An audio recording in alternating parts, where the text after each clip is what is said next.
So let me kick things off. Welcome everybody. Thank you for joining us this evening for your carbon footprint question time, an event which is part of the Cambridge Zero Climate Change Festival. Couple of quick reminders to please just, if you can, stay muted. We will call on people maybe to unmute themselves later to ask some questions, but for the meantime, if you can stay on mute. Also, we are actually recording this evening. So if you would prefer not to be in the video, which we will release of this session, please do just pop us a message in the chat and we'll make sure that we exclude you from the video.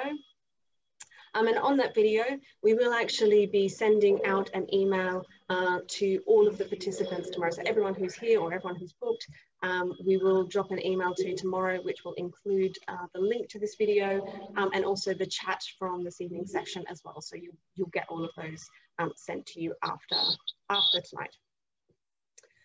So I should probably introduce myself at this point. So my name is Alana and I am the manager of Cambridge Carbon Footprint. And we are a small local climate change charity. Out of interest, I'm just seeing, we've got quite a few of on video. Wave your hands at me if you're really familiar with Cambridge Carbon Footprint, if you've been to our events before. Okay, so a fair few of you, some of you not maybe. So for people who aren't so familiar with Cambridge Carbon Footprint, as I said, we are a small local climate change charity. We've got just 2 staff members, so Nicole, who's also on this call, and myself. But we have, in any given year, hundreds of volunteers, and we run dozens and dozens of events, all geared towards helping people around Cambridge to reduce their carbon emissions, to live more sustainably and to demonstrate climate leadership. So a couple of projects that we're really well known for, Circular Cambridge, which is all about the circular economy, so sharing, repairing, using our resources more efficiently. Also Open Eco Homes, which is a project where we showcase new builds and retrofitted homes that are energy efficient and more sustainable. And most recently, a project which we have just launched on behalf of Cambridge City Council, which is the Cambridge Climate Change Charter. So we've launched a refreshed website, which includes a carbon footprint calculator, where you can calculate your carbon footprint so you understand where your emissions are, and then you can pledge to take action and get resources to take action to reduce those emissions, as well as resources as well to support you to be a climate leader. So whether that's talking to your friends and family, trying to reduce emissions in your workplace or in your community, there are all sorts of resources there to support you in doing that. So on to tonight's session and what tonight is all about. So, I mean, tonight is really all about, I guess, sharing different people's experiences around reducing their carbon emissions across the 4 areas of the carbon footprint. So that's food, home energy, shopping, and travel. And so this evening's session will be broken up into 4 sections, each covering a different area of the carbon footprint. And we'll have one speaker on each of those sections, sharing experiences from their personal life. And this is all about, you know, not perfection, but about progress. You know, these are our personal journeys. There's going to be highs, there's lows, but it's all about that kind of trajectory towards reducing emissions. So we've made sure that there is time for question and answer after each speaker. And there'll be a bit of time for just a general Q&A at the end. So do make sure that you pop your questions in the chat, pop them in there at any time. Nicole, who I mentioned earlier, will be monitoring the chat, and she will be asking people to unmute themselves and ask questions. And we're hoping that this will be a bit of a dialogue as well. So if you have thoughts to share, not just questions, do pop those in the chat as well. And just before we kick things off, I'd like to give a little plug for CCF's donation scheme. So thank you to everyone who already donated. If you haven't, please do consider making a donation. So as I said earlier, Cambridge Carbon Footprint is a small charity. So every donation, no matter the size, really does help us to put on more events like this one. So I think we are ready to really kick things off and get things underway now. So I'd like to first introduce Bart Hommels, who is one of our Open Eco Homes hosts and who will be talking to us this evening about home energy. Thank you, Alana. Well, delighted to speak about my hobby horse yet again in this context. So yes, probably this is what every speaker is going to tell you, that, you know, but I think homes are one of the biggest factors in our CO2 footprint. So there's lots to be had in trying to reduce that carbon footprint of your home. Heating is mostly what I'm going to talk about.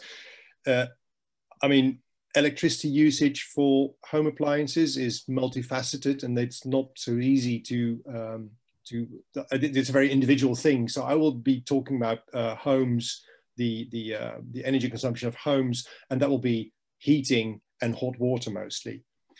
Now, first of all, there are very useful things we can do, and some of these things do not take much effort or money or time even, but I have to warn you, there's no silver bullet.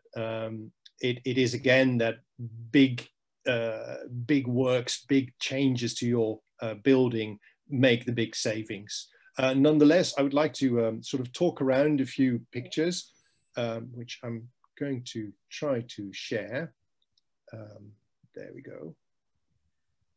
To show you what home improvement is more or less about. So I'm starting with sort of small works, and where you can save is not the things that you know, need great skill, like plastering. You know, that it's hard to do that yourself, but it's those things that take a lot of effort, can be very finicky, require you to require intimate knowledge of your home. And look at the left picture.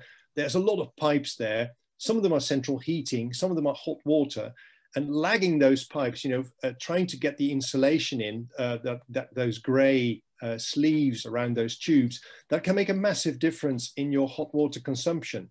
Because if every time you run the hot water tap, you know, those pipes have to be warmed up, but then start losing energy to the surroundings. And of course, you don't want to heat your home when you open the hot tap. You want hot water to come out of it.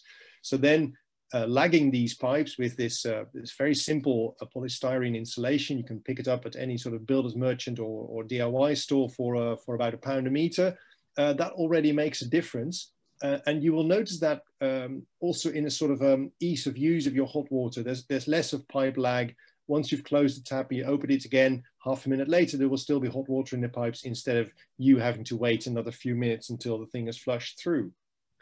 And while on hot water consumption, because you'll be surprised how much hot water consumption is actually if you integrate over the whole year.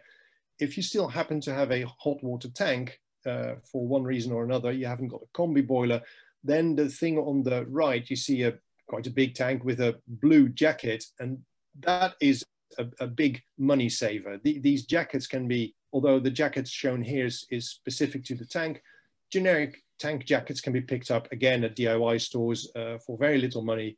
You know, 10 or 20 pounds will sort you one, and that will result in big savings.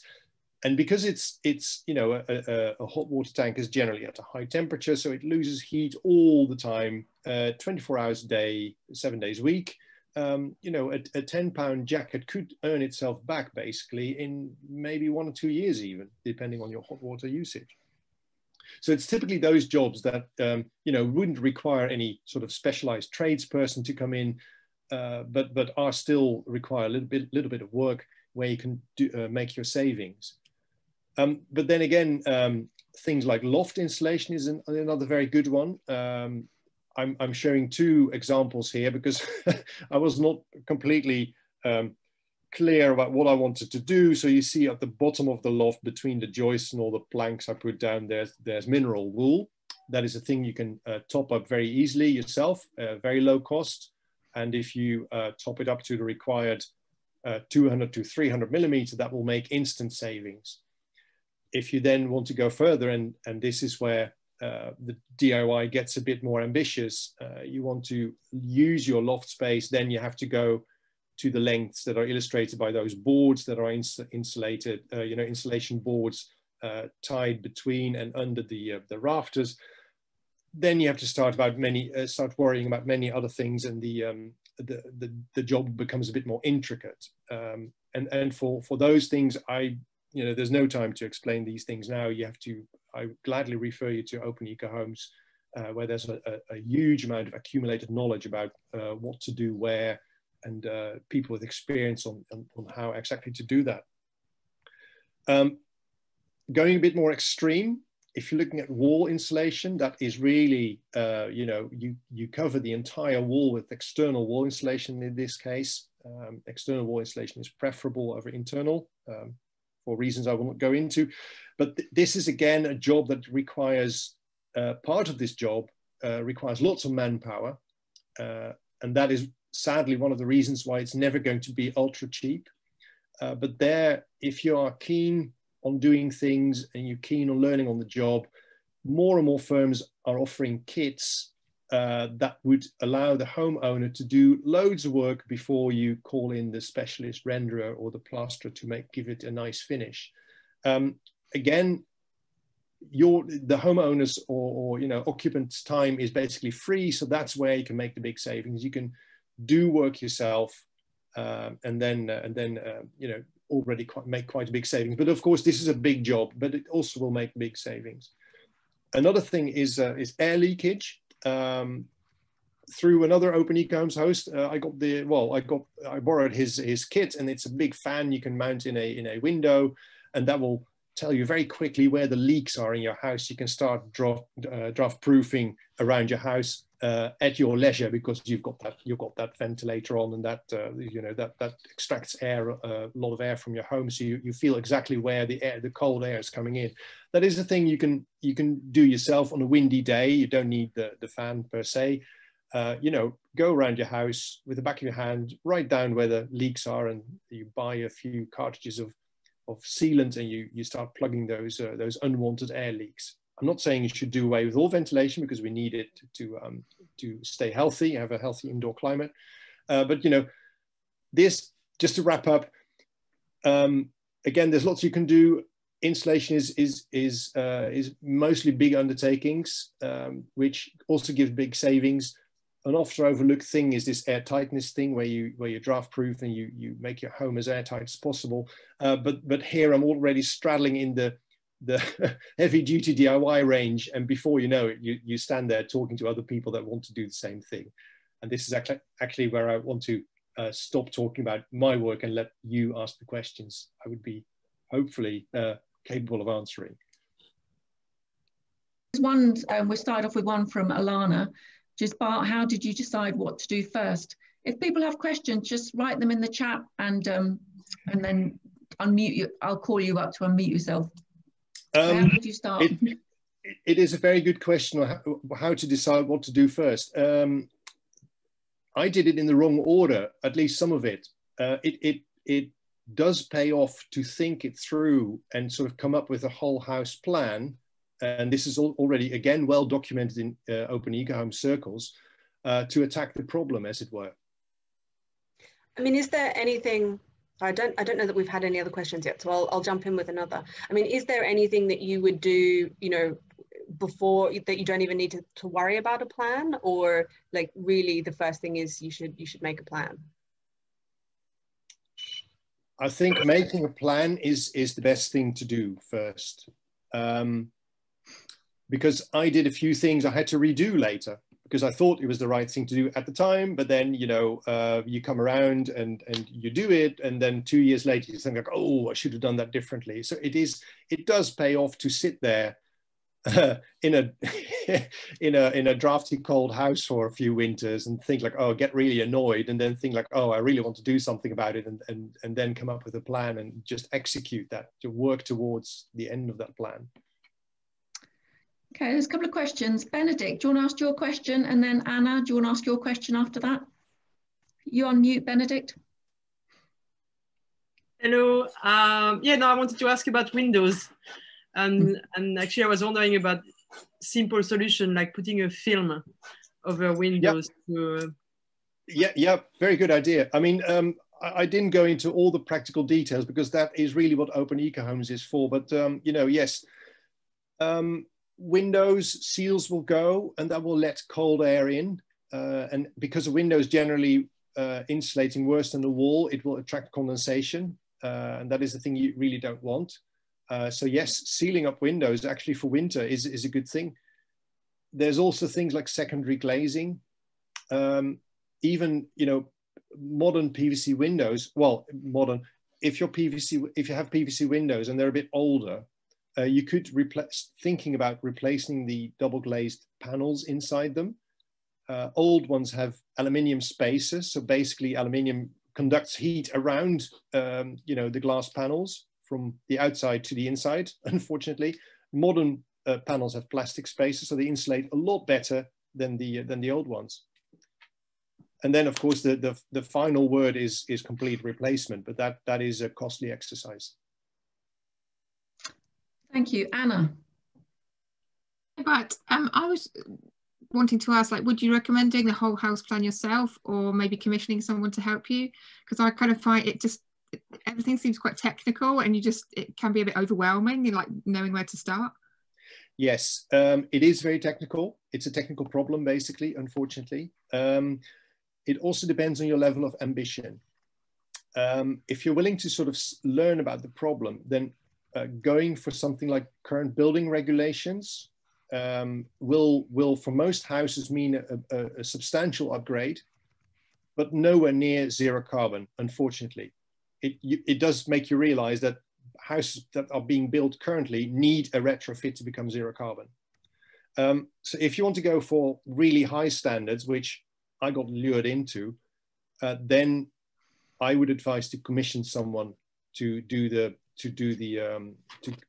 whole house plan, because you have to. I mean, you can add insulation, but insulation has to go with ventilation, and then someone has got to point out how to do that, and someone also has to sort of calculate what solar gains you will have. You know, how much solar irradiation will you catch in summer, so not to sort of boil yourself in that well insulated house, for example.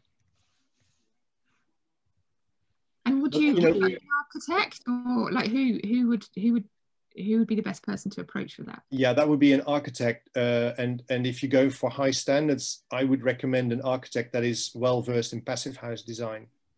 So he or she knows how to operate the software to estimate what your house is going to be later. Thank you for the wonderful questions and for your really useful advice, Bart. We will have a little bit more time for sort of general questions and to come back to, you know, if people have other questions for Bart at the end. But I'm going to hand over now to Helena Perry, who is going to speak to us more about reducing emissions through shopping, through the way that we use our goods and services. Helena. Hi, I just want to reiterate that this is very much work in progress, that I am no way near the masterhood of reducing stuff, but I have come a very long way in the last few years. So I'll just briefly kind of give you a synopsis of the journey I've been on. And it started actually, as much eco for me is aesthetic. So it started with reading the Marie Kondo books, the Spark Joy, and I think it's The Art of Tidying Up. And that really opened my eyes to the fact that I think it's a bit of cultural conditioning that we're kind of clinging on to having stuff everywhere. And I did go through the entire house, category by category, like she suggests, and let go of an awful lot of stuff. And I have to say it was very exhilarating. I totally recommend it. And letting go of things. I'm the youngest in my family, so I get all the hand-me-downs for generations. So it was very nice to let some of the stuff that I didn't choose to be in my house go. And that also goes for the kitchen. I think Marie Kondo describes the labels on food packages, for example, as shouting. And it's true, when you see something with a label, it's, you know, you have to read it, you can't avoid it. And I started thinking, oh, well, I don't want these things shouting at me, you know, every time I open the cupboard.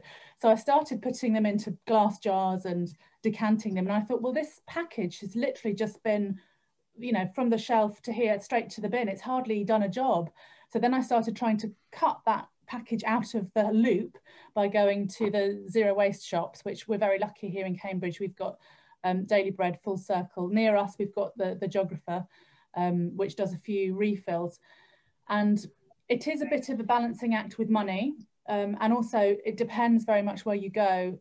Full Circle, for example, are very good at closing the loop. So they don't just buy a 5 litre washing up thing and you fill it and then they get rid of that 5 litre barrel. They actually return the barrel and that barrel gets refilled. So it's actually looking at the supply of the shop if you have the time and the resources to do that as well. So the other thing that we did is team together with another 5 families, and we started doing a wholesale whole food order from Suma, and we do that about once a month. And that's a great way of being able to order. I think £350 is the minimum you need to put in for an order, and you can reach that very easily. And between us, then we can share, you know, 5 kilos of rice or whatever it is we're buying. And again, that's a way of just reducing the amount of packaging that comes in via food. So I mean, that's food really. I've got young children. I can't really avoid. You know, I have looked at things like they want lunch boxes with somebody had little pineapple plastic pots with a fork in them. And we looked at that together with my children and said, well, look, you know, you eat your pineapple, then you're left with this plastic pot and this plastic fork. And so we decided to do the same, but with a tin of pineapple, which then lasted for a whole week and a little Tupperware. So it's just looking at what you want for your, you know, for your life and seeing if you can cut out the waste. Also, in terms of other stuff, I buy so much stuff secondhand. We're very lucky where we live. We have a fantastic charity shop, which is very sad that it's closed. And of course, there's Emmaus as well, which has got loads. It's a treasure trove. I love it. I also use eBay, and I also sell on eBay. So what I do is when we have, especially the children growing, I then sell those clothes on. So at least I know, even if I don't really make any money out of it, at least I know that somebody is going to wear them and they're going to live on in some capacity. And yeah, even little things like I discovered these cool clasps for tea. So you don't have to have tea bags, and then trying to find just tea leaves. So just lots of little things like that. And if you can't avoid it, trying to get things that you can recycle. So I'm afraid we're all slightly obsessed with crisps in this house, which is terrible because crisp packets aren't great, but thanks to TerraCycle, at least I can try and recycle the crisp packets, you know, once a month for the TerraCycle collection. You do need a bit of a storage system if you're going to do a bulk food order. Between 5 families, it works quite well. You don't end up with too much stuff at one time, but actually the getting rid of all the other stuff with the books and the clothes and the Marie Kondo method actually liberated a lot of space in our house. And I'm quite lucky I've got quite a lot of storage space in our house. But even things like I discovered the scrap store in Cambridge. So I'm an artist, so that means I'm a complete magpie and I collect everything. And I went through my studio and I had literally like boxes of feathers of one colour and boxes of pom-poms of another colour that I'd collected all of my life. I've never thrown anything away. And I went to the scrap store with bags and bags, but with the attitude that it's almost like my outsourced cupboard. So I can go and drop that off. And then if I need something, it'll always be there for me and I can get something back, obviously not during the lockdown, but otherwise, you know, you can make use of things like libraries, things that you don't need to have so much around you. I think that's it really. I mean, if anyone's got any questions, I'm happy to answer them. Wonderful, thank you, Helena. We do have some questions coming in the chat, so I'll hand over to Nicole to lead the Q&A for us. Well, yeah, I think, Alana, do you want to start with yours? How long did it take you to Marie Kondo your house? Oh, really good question. Well, for me personally, it took about 2 to 3 weeks. We did it for every member of the household. Some were more resistant than others. And actually, my husband was not keen at all. And so what I did is I don't recommend this for a healthy relationship, is I took all of his clothes out of his cupboard and we made a mountain of them in the sitting room. So we couldn't actually watch telly until he dealt with them. But we realised doing that he had, you know, about 10 of the same outfit, exactly the same. He buys the same thing again and again. So he wasn't very happy, but he did do it then. So it took about, I'd say in all, it took about a month to 6 weeks. And there are some categories which are quite, it's a bit more of an outlook change as well as just stuff. So she even encourages you to go through photographs, and that is a long process. I mean, I'm still doing that, but yeah, so it's good to let go of all of this stuff that we don't need. Anna, do you want to ask your question? Yeah, my question is, so do you give your children secondhand gifts for their birthdays? Because we often do, but I know like for a lot of people that seems like a step too far, or that seems a bit strange. But I was just wondering if no, I'm absolutely in favour of that. I'm in fact, that is something from the last in the olden days when we had birthday parties, we actually put on the invites, please, you know, we'd like to have secondhand gifts, or if you object to it, give a couple of quid and we'll spend the money on something she wants. Because of it, a lot of it is gesture. You know, people are showing that they've spent a certain amount of money, £5 or £10, and actually you don't want what they're buying anyway, or the kids aren't interested in it. That's also something I've tried to encourage my family to do at Christmas time. Again, it's a bit of a family rift, I have to say. As you say, some people just don't like the idea of secondhand gifts. But I'm totally in favour of it. In fact, I did completely secondhand everything for Christmas last year. And the ones who are against secondhand didn't even notice. So there we go. Brilliant. Bart, there's a question from Bart. Yeah, I was wondering, I mean, condoing your house, it's tempted me many times, but I never got around to it. Tells you enough, I think. But how to get rid of stuff responsibly if it's stuff that almost nobody wants anymore? I mean, well, actually, you'll be surprised that people do want stuff. Yes, I'll have a couple of slices. Okay. Yeah, even a couple of slices. So yeah, for example, I had a huge amount of books, and books that are out of date, you know, old textbooks, nobody would ever want to use them, but then find the right place to donate them. So I ended up donating them to a school art department that would cut them up and use them for collage, or use them to repurpose them, or, you know, or art, the art college in Cambridge, Anglia Ruskin.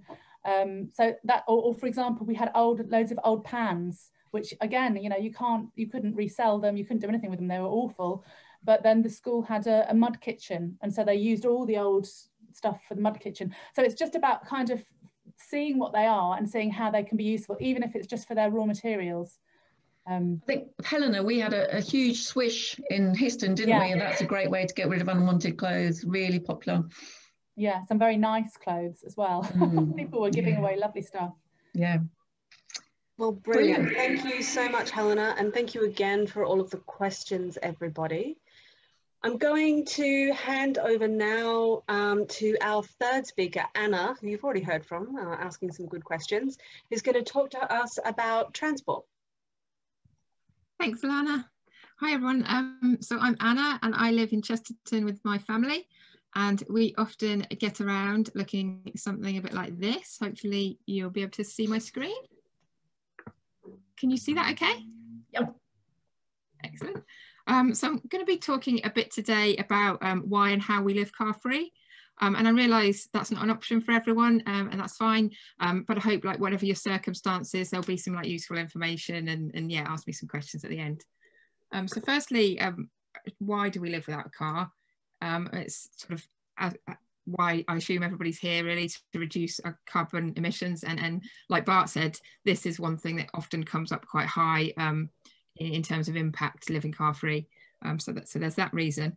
But also, just returning to kind of like personal reasons. So when I started, when I was younger, I couldn't, it was about money really. I mean, I couldn't afford driving lessons. And then I certainly couldn't afford a car. And I lived at a time in Oxford, which was another place where it's quite easy to get around by bike and also by bus. And that sort of continued into university days and my first years here in Cambridge. So I couldn't afford to drive, but I could get around okay by cycling and public transport. And then I earned a bit more money, and so I did take driving lessons and learn to drive. But I just am a bit of a questioner at heart, so I don't like to kind of do things just because everybody else is.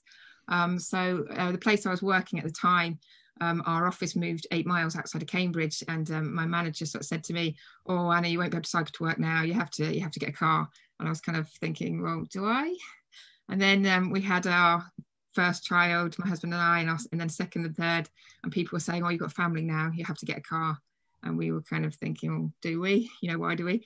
And it turned out that actually no, you know, we didn't. We had to make a few adjustments, obviously, but we love our car-free life now, and it sort of keeps us happy and healthy, and it's good fun as well. And then the other motivation for me really is kind of an ethical motivation. So I just feel like the journey to net zero is actually, you know, we've got a big task ahead of us, and some people have more barriers to being able to make change in their life. So I feel like those of us that have maybe smaller barriers, we actually have to work doubly as hard. We have to do as much as we can so that the transition that we've got to make is as fair and equitable as it can be. So, you know, we're fine living without a car. We can use a car when we need to. We don't have to own one. And I feel like that might introduce some temptations to us to make shorter journeys that are unnecessary. And basically, we're always weighing up the kind of comfort and convenience of our own family, you know, against the costs that we'll be putting on society. So the pollution that we'd be putting into our neighbourhood, and the risk of road danger to children, for example, and also just that extra carbon emission that is already kind of hurting people, for example, in the global south, like first and hardest. So those are the reasons why we live without a car. And now, if I just go on to how we live without the car, and there's quite a lot to say here. So I did a bit of a chart, which I thought would answer some of the most frequently asked questions. And the first thing to say really is that we probably spend about 90% of our time within 2 to 3 miles of our house. So we really kind of like spend a lot of our time in this kind of top left of the chart. And you might have heard of this concept of like 15-minute neighborhoods. It's kind of becoming popular at the moment in places like Paris. And it's really where you're creating communities where most of the places that people need to go, the shops, the services, the workplaces, are within a 15-minute walk or cycle ride of their house. And we're fortunate enough to be able to live a life a lot like that already, and it's partly through kind of being lucky living where we are, but also some of the decisions that we've made over the last 20 years to enable us to do that. And so that's the short journeys. At the top you can see like we have loads of destinations that we can get to just in those 15-minute walk and cycle, or even slightly longer cycle. And then the long journeys down the bottom, these are important to us. This is like seeing family and going on holiday. And we would normally do those by train, but we sometimes also do use hire cars just because it's easier for things like camping, for example. And then in the middle, there's the kind of medium journeys, and these are actually some of the quite tricky ones. These are some of the things that we don't actually do that often because they can be quite hard. So even things like visiting friends in villages outside Cambridge, you know, places like Haslingfield. We went to a barbecue in Haslingfield by bus, and that was really actually quite difficult with the bus service, the cost and the time. So these are things we don't do that much, but actually recently we've also joined the Enterprise Car Club, and that's made things a bit easier for these kind of medium journeys. So we did it, we've done a few day trips with the car club. And then just to finish, I thought I'd just talk about the things that I'd recommend people do if you're considering kind of reducing your carbon footprint from travel. So the first thing I'd say to do is to do a real honest audit of your journeys. So, you know, where do you go and how do you do your journeys? You know, are there things that you could combine together so that you're maybe not like popping out 10 times in a day in the car here, there and everywhere? Can you sort of group some trips together? And do you know like how much you spend on transport in a whole year? Because that was a really useful thing that we did. We kept a spreadsheet for a few years, and we just put everything on there, parking costs, inner tubes for our bikes, and that was really illuminating and kind of helped inform our decision making. So then after the audit, the second thing I'd say is to research alternatives and try them out, because that kind of breaks down the inertia of making the change. So if you try things out, and there's quite a lot of things out there already and more coming online all the time. So there's a great e-bike scheme in the village of Teversham, for example, that's quite new. And there's a new e-cargo bike lease scheme that's coming to Cambridge soon, and that will be managed by Outspoken Cycles, and that's to give families and businesses the chance to try out e-cargo bikes and see if it works for them. And then also look at bus and train timetables, car clubs, and then like things like route planners for cycling and walking. And then my final thing is really to campaign for change. So if there's not a good bus service in your village, tell councillors about it. Ask for cycle lanes, ask for car club spaces near you. Join groups like CamCycle, Smarter Cambridge Transport, Cambridge Bus Users, and tell politicians that transport and climate change issues are going to affect the way you vote. That's really important. So, because even if you can't, if you've made all the changes you can make, or you don't feel like you can make changes in your life, you definitely can influence other people and help them make changes in their life. Thank you. Wonderful. Thank you, Thanks, Anna. I have to say, I loved your chart. What a great way to sort of get people thinking about the different sorts of journeys that we take and how to formulate alternative arrangements. I think that was great. Nicole, how are we going on the chat? Yeah, so Tom, do you want to ask your question first? And then Helena, your question after Tom's. Hi, Anna. So I was going to ask you about e-bikes, although you did then describe a bit more, but do you use e-bikes, or would you use that as a means of doing your medium journeys? I think I would be keen to sort of try out the e-cargo bike for things like maybe going to Anglesey Abbey, for example, because like us, well, my children are at the moment 8, 6 and 4. The 8-year-old would easily be able to make it, the 6-year-old maybe on the trailer bike, and the 4-year-old's getting a bit big for the bike seat. So just being able to kind of do a journey where we could put them all in a box and cycle. And also I guess on roads where it might feel unsafe to cycle with them, that would be an option. So yeah, I would like to try that. Helena. Hi, I think you answered my question really. I was going to ask you about hire cars. So you said you hire one for holidays and things like that, and visits to friends, or to taking big stuff to the tip or whatever. How does the enterprise scheme work? Can you, how planned do you have to be in order to get it? Can you just go on the same day, or do you need to let them know, or how does it work? Yeah, it really just depends on like availability. So you can kind of log on and you can see, it's like a calendar, you can sort of see what slots are available, and there are different ones around the city. So I mean, the one that we tend to use is on Cowley Road, that's not too far from us, but there's also another one in the V development in Chesterton, and we have friends there who also live car free with 3 children, and that's like really convenient for them. And I mean, when that development was built, it was really built as a place where they sort of expected people to live sustainably, and it's kind of quite a home zone area as well. So that's, yeah, it goes really well. It's a good place to have it located. Mm-hmm. And are there ever moments when you need a car and you don't have one? Yeah, it's weird. I mean, the thing is, because we haven't given up a car, we've just never had one. So actually, like, we have been a member of Car Club before we had children, and we just found that we didn't use it enough, because just the way that we've shaped our life, it's, our habit is kind of not to use a car. And I mean, even like we were looking after my sister's car for kind of a couple of months once she was on holiday in America for 3 months. And then, we were going to a quiz near Mill Road, and it was tipping it down, and we arrived at the quiz, and they were like, oh, hang on a minute, we had, my sister's car was just outside on the road and we'd just forgotten, so it's just, you do get into habits that I guess you build your life around a certain way of thinking, and that just, that sort of shapes what you do. Thank you. Great, thank you. There's a question from Emma. I wonder, Ian Cray, would you mind unmuting and answer Anna's question? Is there an electric car club? Ian, are you able to answer that? Yeah, I'm sorry about that. I haven't got my video. I'm not available to be seen. Sorry about that. Can you put your audio up a bit, Ian, as well? I can try that. Can you hear me now? Yeah, a bit better. Yep. So just by way of background, a group of us have been working in the background advocating an improvement in the car club offer. The first step, the city and county jointly appointed enterprise with a commitment to move from hybrid, so all the cars are currently hybrid, to all electric. You know, clearly it's dependent on infrastructure.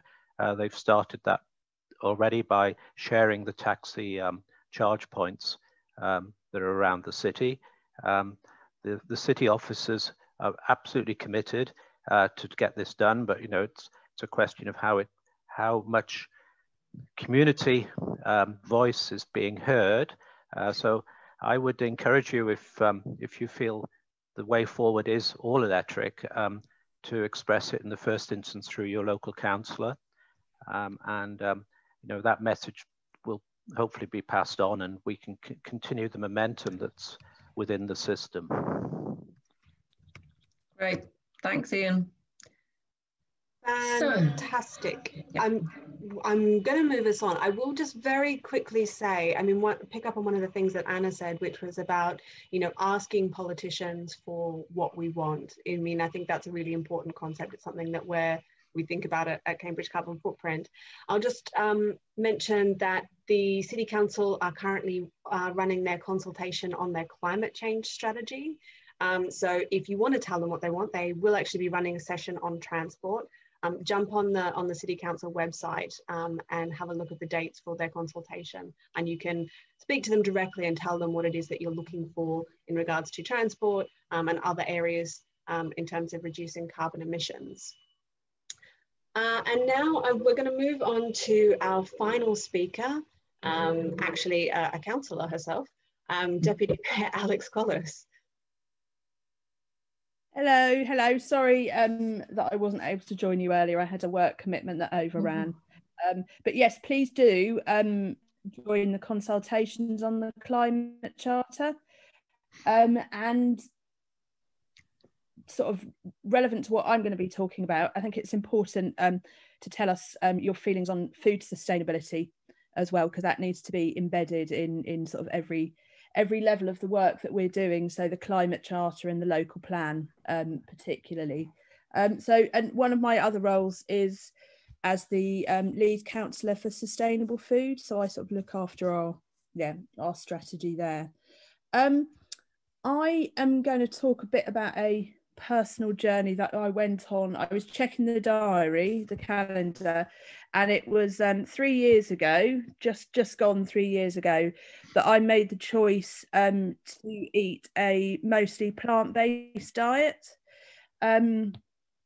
People very often assume that that is for animal welfare reasons primarily. That is a factor, but my main reason behind that was the environmental aspect of the diet that I was eating. I think I was probably eating meat not every day, but maybe sort of 3 or 4 times a week. I have a background in food waste. I used to help run the charity Food Cycle here, so have had a lot of experience of seeing sort of how and where food is wasted along the supply chain.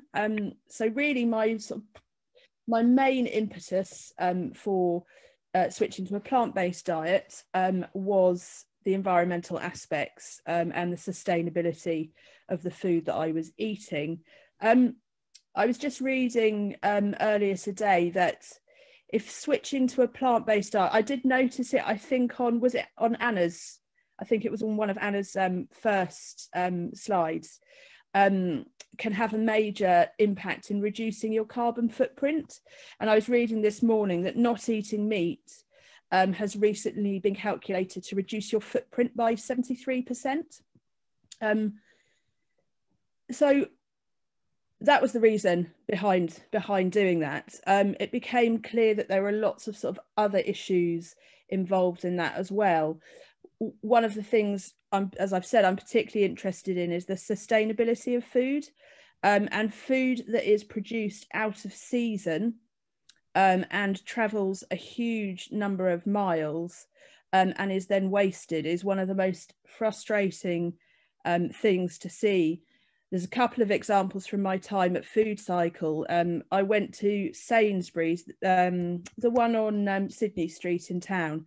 Went to collect food there one day, and they had literally 2 bin bags full of blueberries that came from Venezuela, and it was November, I think, that I picked them up. So, you know, we made good use of them, but in every supermarket across the country that is happening.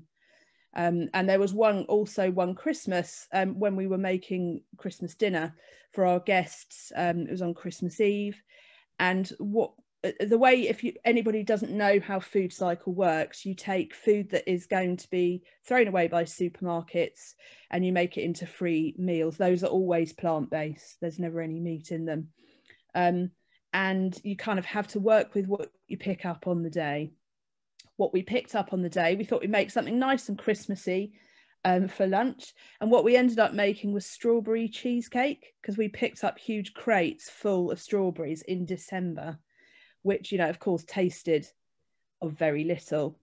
Things have changed since then, I think. I think it's heartening to see that people are starting to understand a bit more about where their food comes from, and sort of changing their buying patterns. I also read recently that if we all stop, everybody stopped wasting food tomorrow, and we just stopped straight away, it would have the impact of the equivalent of planting, it's just over 790,000 trees.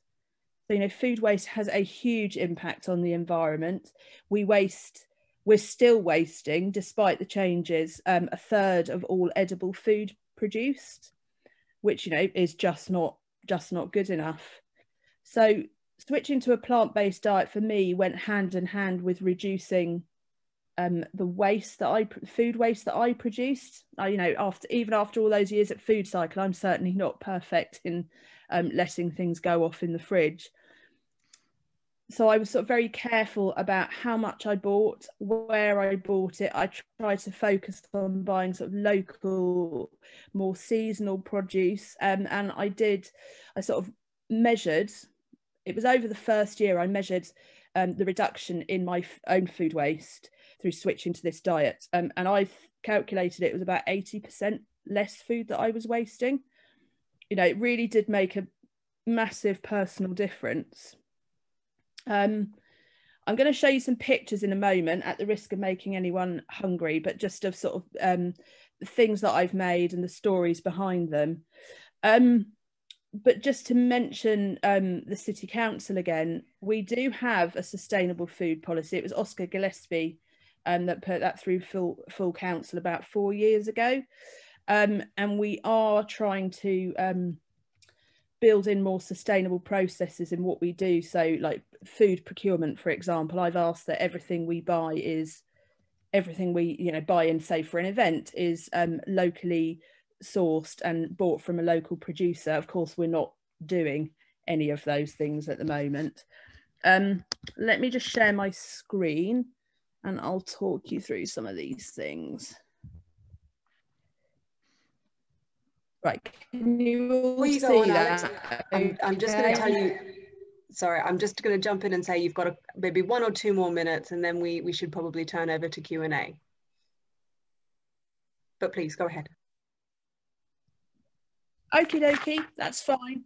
So in the top right hand corner, you've got asparagus, which is one of the worst offenders. You know, what is this asparagus season locally? It's about 3 weeks in sort of May, and we really shouldn't be buying it outside of that time. In the middle at the top is some raspberry muffins I made. I'd left some raspberries in the fridge to go a bit mushy. I hadn't eaten them up fast enough, which was one of my worst food waste sins. And those took about sort of, you know, 15 minutes to make, and used the rest of them up. And then next to it, the cucumbers. I think we've lost a lot of the old techniques that people use for sort of preserving food. People don't necessarily can their foods that much anymore, and don't necessarily pickle as much as they used to. That was from a crate of cucumbers that we were given at the holiday lunches. over the summer. So we just had so many, we actually didn't know what to do with them, so I pickled them. And then I'll just say in the bottom right hand corner is the banana pancakes. We all know bananas are sold as a loss leader in supermarkets. They travel, you know, thousands of miles, and they are sold, you know, at a loss to tempt people in, and they aren't stored correctly. The supermarkets buy far more than they ever need and far more than people are ever going to buy. And I think we've all been guilty of leaving a banana in the sort of bottom of our bag where it goes a bit black and squishy. But don't be, I guess I'm saying, don't be afraid of black bananas. They're the best for cooking. I think I'll stop there. So there's time for questions. Thank you. Thank you, Alex. That was interesting. Great. Thanks. Focusing on the waste was interesting. I'm just wondering, Alex, is a plant-based diet, do you find it's more or less expensive than your previous diet? Only if you buy the sort of heavily processed sort of meat replacements or dairy replacements, and I don't tend to buy any of those. There's like a sort of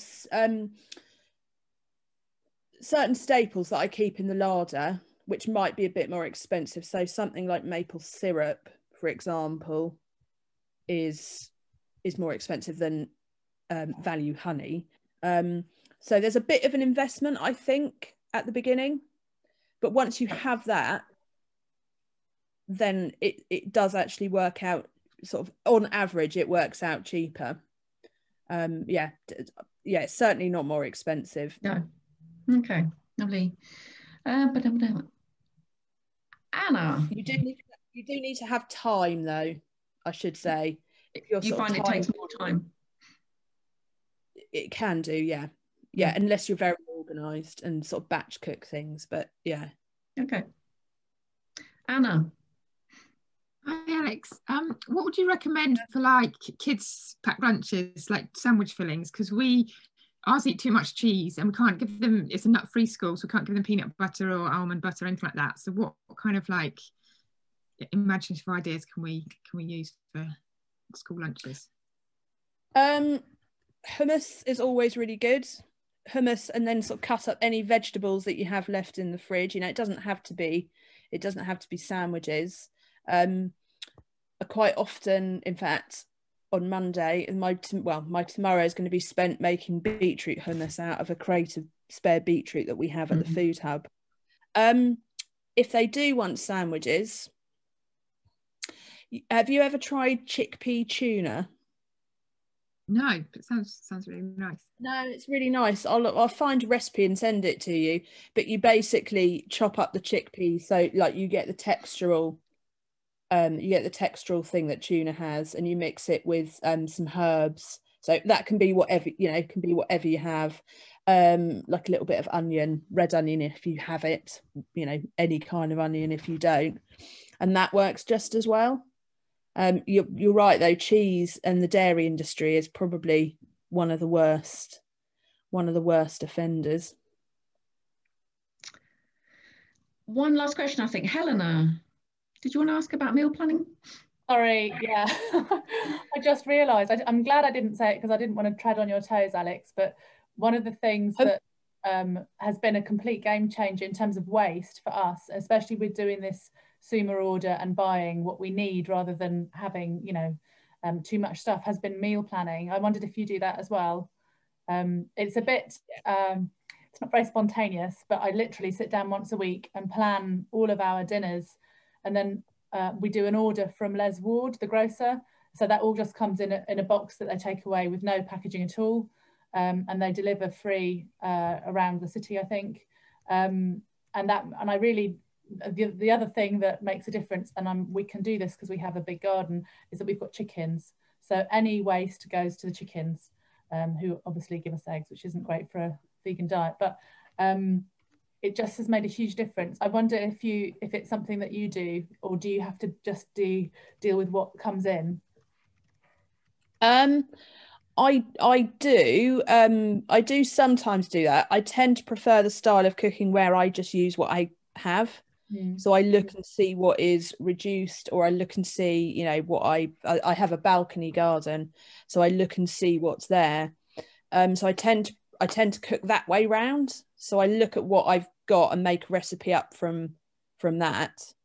The meal planning is a good way to do it though.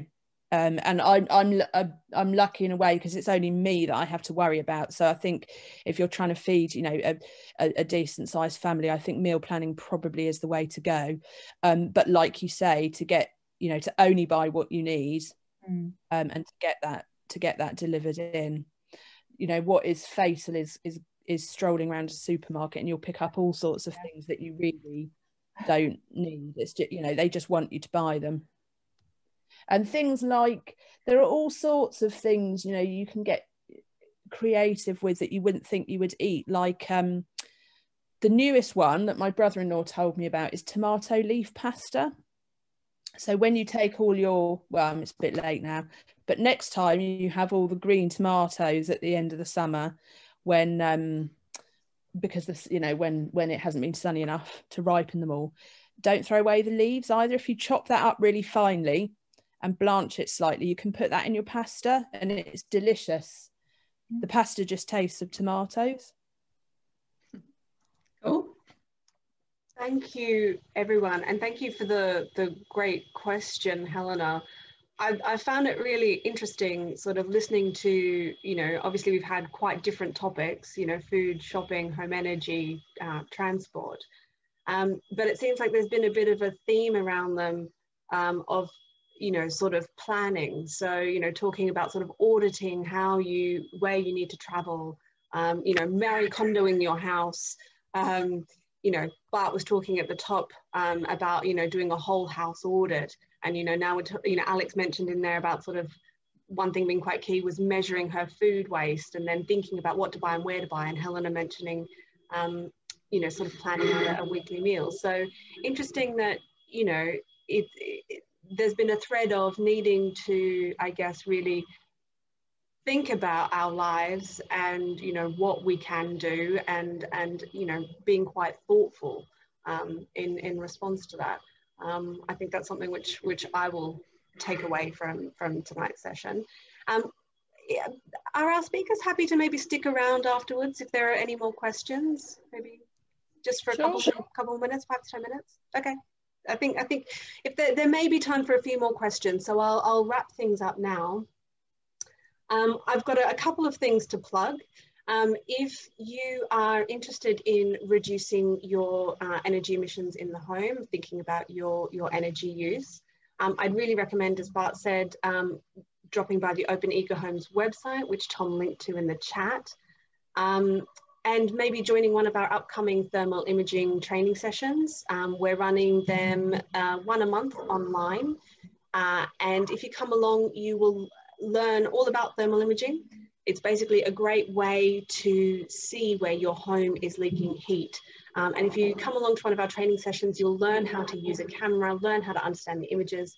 And then once you're done, you'll be able to borrow one of CCF's thermal imaging cameras and actually take a look at your own home and see maybe where you need to put some insulation in or see where you can improve your draft proofing.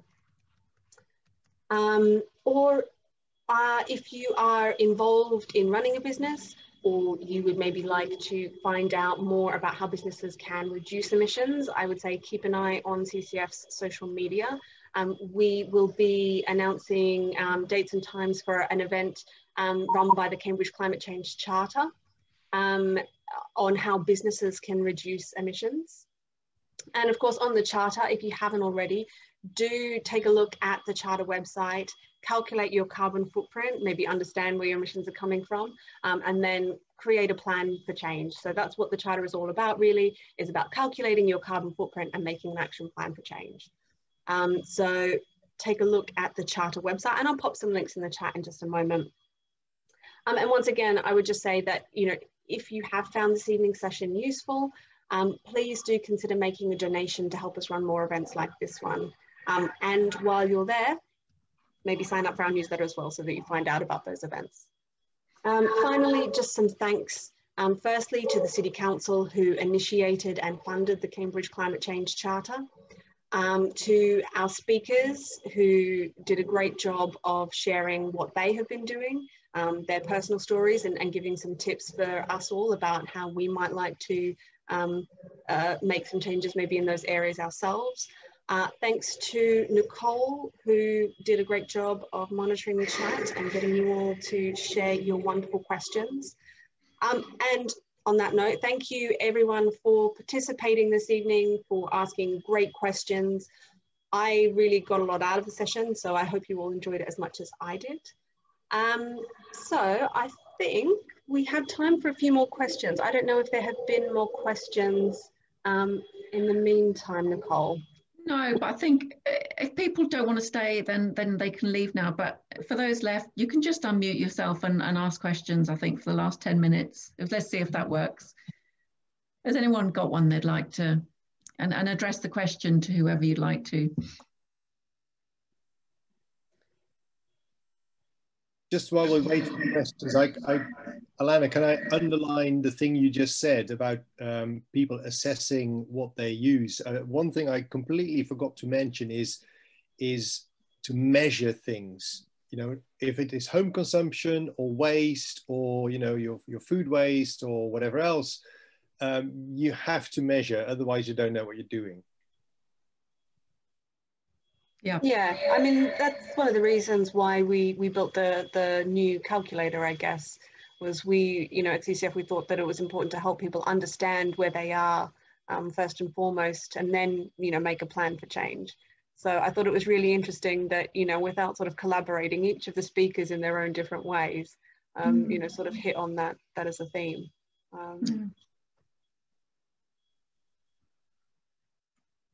Hi. Anyone else? Yeah, I've got one.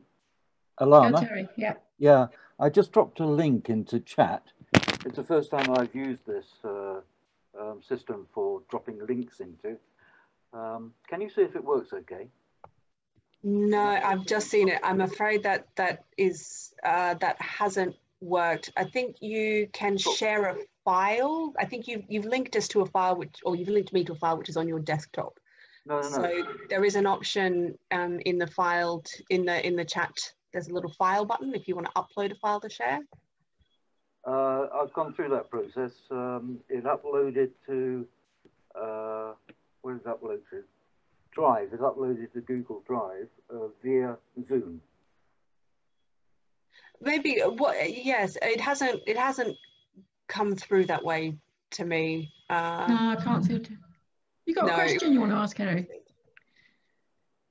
Sorry? Did you want to ask a question, or? No, I just put a file up there about the kilometres used for different types of food. I prepared for Jane Heath. I don't know if you know Jane. I just wondered if this was a way of getting it circulated to others that might be interested.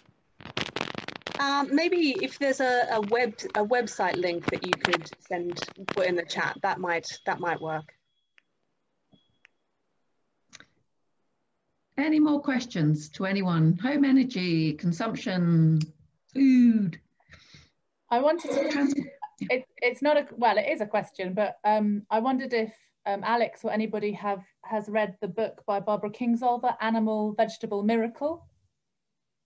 And if not, it's a great book, and it's about her attempting to eat food produced only within 10 miles of her house for a year, and she's got a family with young children as well. And it's just a document of her journey, first with recipes. But I wondered if you'd read it and what you think about it. I think it's been a bit controversial. Could I ask a question, not about these different themes, but just about behaviour change? Yeah. And is there any like best practice for, you know, how you kind of persuade other people to try and reduce their carbon footprint? I mean, that's always you know, I guess a bit of a difficult one. I mean, I think it's it depends on your relationship to the person and to the situation that you're in. So it can change. I mean, I guess, I think the first thing is really understanding where they're coming from. And, you know, having, I guess, a kind of a conversation with them. You know, one of the things that we talk about at CCF is that reducing carbon emissions is, you know, quite a personal journey. You have to find the way to do it that makes sense to you. So if you're wanting to influence other people in your life, then I think helping them to understand, you know, what their priorities are and where they can maybe sort of, you know, make cuts is the best way to approach it. But it depends on, you know, if they are, if you're speaking to someone who is, you know, a climate skeptic, I guess that's a very different conversation to someone who is really concerned about climate change and wanting to make a change. Is there a particular sort of scenario, or just generally speaking, maybe wanting to bring the family with you on this journey? No, it's more with regard to friends, I think, and Facebook, like personal Facebook profile. I mean, for work, I do it for work, you know, I share lots of stuff for work, but personally I don't. And I just wondered, you know, because I just don't really know how to do it. Although I'd be up for sort of sharing stuff on Facebook, you know, like, you know, tips and trips and things like that. I guess I could share some information about the green vouchers, but not everybody has a home. You know, some people are renting. So, I mean, I've got a couple of suggestions, and then not to in your face. You know what I mean? I've got a couple of suggestions, and then I'll hand over to Anna, who I can see has some thoughts as well. I mean, in terms of sharing stuff on Facebook, I think, you know, just being really personal and authentic about it is you know, probably the best thing. So, you know, not being preachy about it, but just literally sharing what you're doing and why you're doing it is great, because you don't know where people are starting. So, you know, it could be really basic, but just sort of sharing what you've been doing and that you're doing that to reduce your emissions, I think is a great way to kind of normalize the fact that, you know, that you're trying to reduce carbon emissions and other people are as well. Yeah, and I mean, I think those are the two main points. So being really personal about it, and also sharing maybe your struggles as well, asking people for their advice if there's something that you're trying to do but you haven't quite found out how to do it yet, maybe asking your friends for advice, because it will then get them sharing what they're doing as well. So you can kind of have not just a conversation from you to them, but amongst your friends as well. Anna, what were your thoughts? Yeah, that's sort of what I was going to say. And so before doing this talk, I kind of put something on Facebook the other day, my personal Facebook, just wondering kind of like what sort of questions people would have about living a car-free life. And yeah, people came up with some really good questions. But the best thing about it was that some of my other friends then weighed in. And, you know, I've got like, so I've got a few friends who can't drive because they've got eye conditions or epilepsy or something like that. And so I think some of it is just like changing people's mindsets and sort of reminding people that, like, yeah, like not everybody can drive, or, you know, not everybody can afford a car or even to hire a car and things, and just, yeah, lots of different tips on different ways of going on holiday and things. So that was, yeah, I mean, I think sometimes I've been a bit like cautious about doing that, and you kind of think, oh, well, you know, we'll live our lifestyle when people can kind of just, you know, they can see what we do and maybe make changes they want to. But I think people actually kind of don't notice sometimes, you know, sometimes, yeah, they're busy in their own lives, and, you know, we need to like start these conversations to kind of, yeah, be thinking of how we can all help each other. And then the other thing I was going to say is just, I think it's also about kind of projecting a vision. So it can't just all be about sacrificing and like, oh, this is really hard work. It's got to be kind of, what are we going to get out of it? So a really inspiring book is From What Is to What If by Rob Hopkins of the Transition Movement. And sort of, so one of the things, we live a really local life, and some people are saying, oh, you know, but what do you miss out on, you know, baby groups or whatever, things that you can't go to. But actually, because we weren't like going here, there and everywhere around the city when our children were little, we've built really, really strong connections in our community. And, you know, I feel really kind of rooted in this place I live now, and that's like a real bonus of come out of sort of living that car. Yeah. Okay, Yeah. great. Thanks. Does anyone else? Helena, do you want to? Sorry, I just wanted to add a couple of things. Firstly, Facebook has been amazing. There are lots of really supportive groups. I'm a member of, there's one called Mums Go Green, and I get so many tips from there, and it's very nice to feel that there is a support group coming from the same place as you, and lots of people sharing different ideas, even very tiny things. And also, I think it depends who you're talking to, obviously, and it depends you know, how interested they are in, you know, in global warming or anything like that. And I just wanted to echo what Anna said, but also so it's not about sacrifice, but it comes into every element of your life. So actually, like I was saying, you know, I now refill all my stuff in the kitchen, and I don't have to look at all those horrible you know, labels shouting at me. I can open the cupboard and it's like a beautiful masterpiece in there. So kind of highlighting the other benefits, not just the carbon footprint, which is obviously really critical, but the other benefits that you know, you feel in your life as well, whether it's aesthetic or whether it's good relationships with your local environment, or less waste, or saving money, or all these other things. So it's not just on your soapbox, you know, going on and on about the same thing. Okay. All right, that's great. Well, thank you very much. And you know, I'm somebody that's given up my car this year, so I could share what that journey's been like. Yeah. But it's been, you know, but it has been a lot easier than I thought. Actually. You know, so it hasn't been too hard, and obviously, as you know, saving money. I mean, that's got to be a big thing at the moment with the current climate. So yeah. Well, thank you very much. Thank you. It's good to know. Got time for one more. We can end at 6:15. Is there anyone's got a burning question?